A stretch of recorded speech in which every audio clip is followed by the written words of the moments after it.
पश्चिम बंगाल की राजनीति में एक नया अध्याय शुरू हो चुका है। पहली बार राज्य में भारतीय जनता पार्टी की सरकार बनी है और इसी ऐतिहासिक जीत के बाद शुवेंदु अधिकारी ने बंगाल के 9वें मुख्यमंत्री के तौर पर शपथ लेकर सत्ता की कमान संभाल ली है। लेकिन मुख्यमंत्री पद की शपथ लेने के कुछ ही घंटों बाद शुवेंदु अधिकारी ने यह साफ कर दिया कि उनकी सरकार सिर्फ राजनीतिक बदलाव तक सीमित नहीं रहने वाली, बल्कि प्रशासनिक स्तर पर भी बड़े बदलाव देखने को मिलेंगे। सरकार गठन के तुरंत बाद मुख्यमंत्री कार्यालय यानी सीएमओ को मजबूत करने की प्रक्रिया शुरू कर दी गई। शुवेंदु अधिकारी ने अपने सबसे भरोसेमंद प्रशासनिक अधिकारियों की टीम तैयार करनी शुरू कर दी है। इसी कड़ी में दो बड़े नाम सामने आए हैं। पहला नाम है रिटायर्ड सीनियर IAS अधिकारी डॉक्टर सुब्रत गुप्ता। दूसरा नाम है युवा IAS अधिकारी शांतनु बाला का। बंगाल सरकार की ओर से जारी नोटिफिकेशन में इन दोनों अधिकारियों को तत्काल प्रभाव से नई जिम्मेदारी संभालने का आदेश दिया गया है। अब सबसे बड़ा सवाल यही उठ रहा है कि आखिर मुख्यमंत्री शुवेंदु अधिकारी ने इन दोनों अधिकारियों पर इतना भरोसा क्यों जताया? क्या ये नियुक्तियां बंगाल की राजनीति और प्रशासन में बड़े बदलाव का संकेत है? दरअसल डॉक्टर सुब्रत गुप्ता कोई नॉर्मल अधिकारी नहीं है। वो 1990 बैच के पश्चिम बंगाल कैडर के बेहद अनुभवी IAS अधिकारी रहे हैं।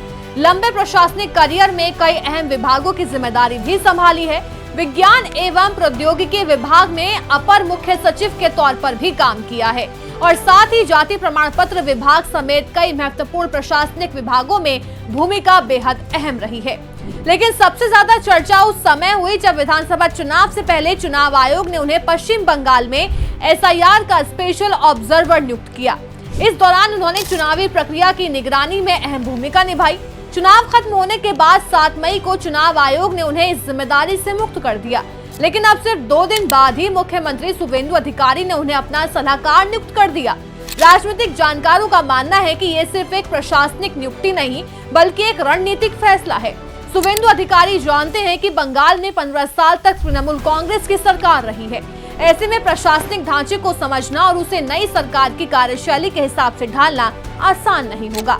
इसलिए उन्होंने एक ऐसे अधिकारी को चुना है जिसके पास अनुभव भी है और प्रशासनिक पकड़ भी। माना जा रहा है कि कानून व्यवस्था, प्रशासनिक सुधार और सरकारी योजनाओं के बेहतर क्रियान्वयन में उनकी भूमिका बेहद अहम रहने वाली है। अब बात करते हैं दूसरे बड़े नाम की, यानी IAS अधिकारी शांतनु बाला की। मुख्यमंत्री शुवेंदु अधिकारी ने उन्हें अपना पर्सनल सेक्रेटरी यानी PS नियुक्त किया है। शांतनु बाला 2017 बैच के IAS अधिकारी हैं। इससे पहले वो दक्षिण 24 परगना में एडिशनल डिस्ट्रिक्ट मजिस्ट्रेट के तौर पर काम कर रहे थे। शांतनु बाला को एक ऊर्जावान और तेज तर्रार अधिकारी माना जाता है। प्रशासनिक फैसलों में उनकी सक्रियता और काम करने की शैली ने मुख्यमंत्री को काफी प्रभावित किया। यही वजह है कि उन्हें सीधे मुख्यमंत्री कार्यालय में बड़ी जिम्मेदारी दी गई। अब सवाल ये है कि मुख्यमंत्री के पर्सनल सेक्रेटरी की भूमिका कितनी महत्वपूर्ण होती है। दरअसल मुख्यमंत्री का PS सिर्फ एक अधिकारी नहीं होता, बल्कि वो मुख्यमंत्री के पूरे प्रशासनिक सिस्टम का सबसे अहम हिस्सा माना जाता है। मुख्यमंत्री के कार्यक्रमों का जैसे कि प्रबंधन, सरकारी बैठकों का समन्वय, अधिकारियों के साथ संवाद और प्रशासनिक फैसले की मॉनिटरिंग जैसी कई अहम जिम्मेदारियां पर्सनल सेक्रेटरी के कंधों पर होती हैं। ऐसे में शांतनु बाला की नियुक्ति ये संकेत देती है कि शुवेंदु अधिकारी अपनी टीम में युवा ऊर्जा और अनुभव दोनों का संतुलन बनाना चाहते हैं। एक तरफ सुब्रत गुप्ता जैसे अनुभवी अधिकारी हैं, तो दूसरी तरफ शांतनु बाला जैसे युवा IAS अधिकारी।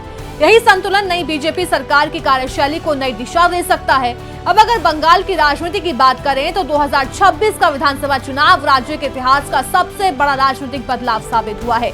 बीजेपी ने 208 सीटें जीतकर 15 साल पुरानी तृणमूल कांग्रेस सरकार को सत्ता से बाहर कर दिया। ये जीत सिर्फ राजनीतिक जीत नहीं, बल्कि बंगाल की राजनीति में सत्ता परिवर्तन का बड़ा संकेत माना जा रहा है। अब देखना दिलचस्प होगा कि अनुभवी सुब्रत गुप्ता और युवा IAS अधिकारी शांतनु बाला की जोड़ी नई बीजेपी सरकार को कितनी मजबूती देती है और क्या बंगाल में बीजेपी सरकार अपने वादों को जमीन पर उतारने में सफल हो पाती है या फिर नहीं।